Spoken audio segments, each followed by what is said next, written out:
இவ்வளவு நேரம் நான் இதெல்லாம் ரொம்ப சாஃப்டா சொல்லிட்டு இருந்தேன். ஆனா பெண்களை தொந்தரவு செஞ்சுட்டு அப்படியே எஸ்கேப் ஆகி போயிடலாம்னு நினைக்கிறவங்களுக்கு நான் ஒரு வார்னிங்காவே சொல்றேன்.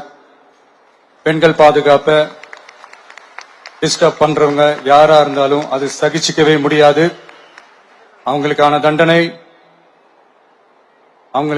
தண்டனைக்கான அந்த நடவடிக்கைகள் எல்லாமே போலீஸ் டிபார்ட்மெண்ட்ல இருந்து ரொம்ப கடுமையான ஒரு தண்டனையா இருக்கும், கடுமையான ஒரு நடவடிக்கைகளா இருக்கும்.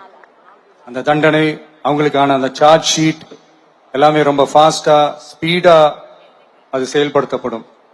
என்ன ஒண்ணு, அந்த ஸ்பீட்ல நிரபராதிகள் யாரும் தண்டிக்கப்பட்டிருக்கூடாது. இதையும் காவல் அதிகாரிகள் மைண்ட்ல எடுத்துக்கணும்.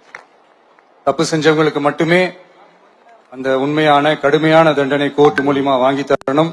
அப்பதான் அதை பார்த்து தப்பு செய்ய நினைக்கிறவங்களுக்கு கூட தப்பு செய்யக்கூடாதுன்ற அந்த ஒரு பயம் வரணும்.